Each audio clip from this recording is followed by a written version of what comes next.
नमस्कार साथियों, आज प्रवक्ता कृषि 2013 के पार्ट 9 में कुछ प्रश्नों को हल करेंगे। प्रश्न नंबर 81, बायोगैस प्लांट में कौन सी गैस निकलती है? तो साथियों, इस प्रश्न को हम पहले भी बता चुके हैं कि बायो जो गैस प्लांट होता है उसमें CH4 यानी कि मीथेन गैस निकलती है। हालांकि और सारी गैसें निकलती हैं, लेकिन उसमें जो मुख्य गैस होती है उसका नाम है CH4।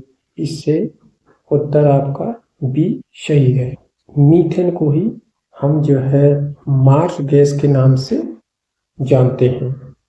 प्रश्न नंबर 82, प्रशिक्षण एवं संपर्क प्रसार प्रणाली संबंधित है। तो ये साथियों एक इजराइल के एक इंजीनियर थे जिनका नाम था डेनियल एंड बेनर। इन्होंने, और उस समय ये क्या थे, विश्व बैंक के सलाहकार भी थे प्रसार शिक्षा के।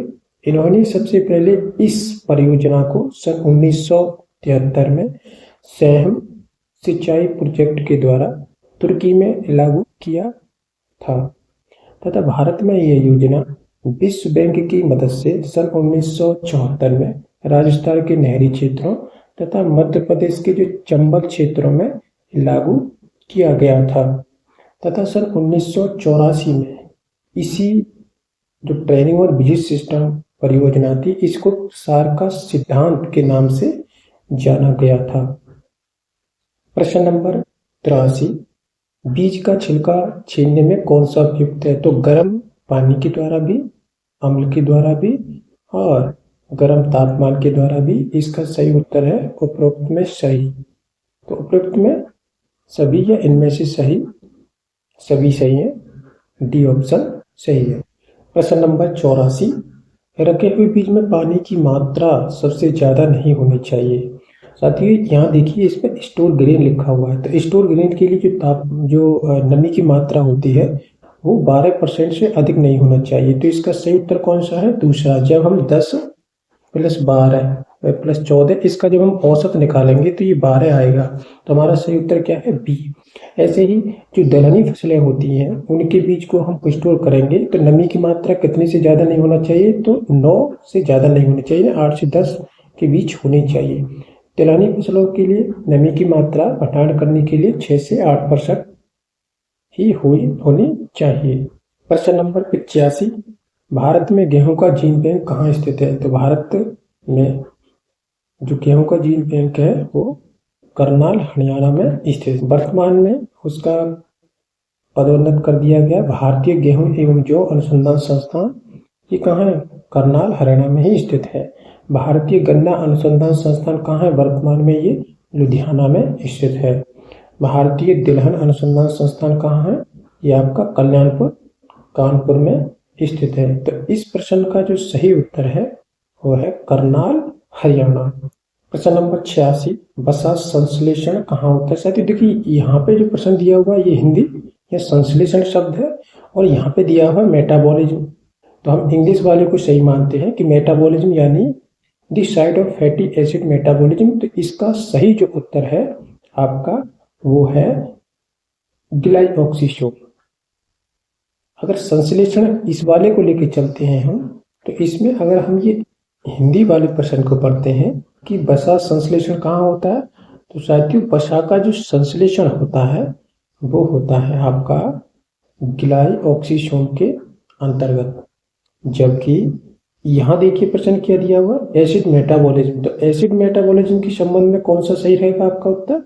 वो आपका उत्तर सही रहेगा पेरोक्सिसोम। पेरोक्सिसोम जो होते हैं इसमें कुछ प्रकार के एंजाइम पाए जाते हैं जो लिपिड्स का चयापचय यानी मेटाबॉलिज्म करने के काम आता है। साथ ही इसमें और भी कुछ अतिरिक्त जानकारी दी हुई है, जैसे प्लास्टिड जो हो, तो इसमें आप जो है, जो हमारा उत्तर है आपका ये वाला बिल्कुल सही है। जबकि ये वाला तिनहरी प्रश्नों में ये क्या करता है, जो लिपिड होता है उसको कार्बोहाइड्रेट्स या शर्करा में बदलने का काम करता है। तो आपका सही उत्तर क्या है इसका सही उत्तर है डी। प्रश्न नंबर 87, लीची के पौधे के जमने का उचित तरीका। देखिए यहाँ जमना शब्द दिया है, जबकि यहाँ क्या मल्टीप्लाई। तो मल्टीप्लाई किसके द्वारा किया जाता है? एयर लेयरिंग या हवा में दाव लगाना। जबकि आम में जो बीने ग्राफ्टिंग की जाती है वो उत्तर भारत के लिए सबसे उपयुक्त प्रवर्धन करने का तरीका है, जबकि दक्षिण भारत में एपिकोटल ग्राफ्टिंग की जाती है। मुख्य रूप से जो एपिकोटल ग्राफ्टिंग होती है ये महाराष्ट्र में की जाती है। साथियों, जो बीज के द्वारा प्रवर्धन होता है वो पपीता में, फालसा में, नारियल तथा खट्टे नींबू में होता है, जबकि बडिंग के द्वारा किसके द्वारा? बडिंग में बेर, गुलाब और आंवला में होता है।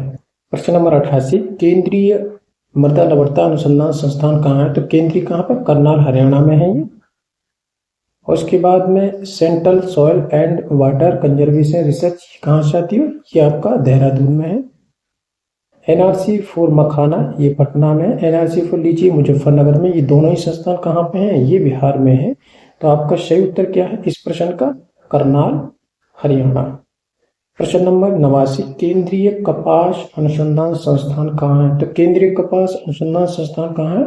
ये नागपुर, महाराष्ट्र में स्थित है। ऑप्शन बी सही है। साथियों, नागपुर में संतरा का भी है और कपास का भी अनुसंधान संस्थान है, जबकि पुणे में किसका है? अंगूर का है और ऑनियन और गार्लिक का है। मुंबई में कपास टेक्नोलॉजी का है और फिश एजुकेशन का ये संस्थान स्थित है। प्रश्न नंबर 90, राष्ट्रीय शर्करा अनुसंधान संस्थान कहाँ है? ये कानपुर में स्थित है। इसकी स्थापना सन 1936 में की गई थी। भारतीय सब्जी अनुसंधान संस्थान कहाँ पे है? ये बनारस में स्थित है। भारतीय गन्ना अनुसंधान संस्थान कहाँ से आती है? तो भारतीय जो गन्ना अनुसंधान संस्थान है ये आपका है लखनऊ में। ये वाला आपका लखनऊ में स्थित है। तो इस प्रश्न का जो सही उत्तर है वो है कानपुर। इस वीडियो में इतना ही साथियों, धन्यवाद।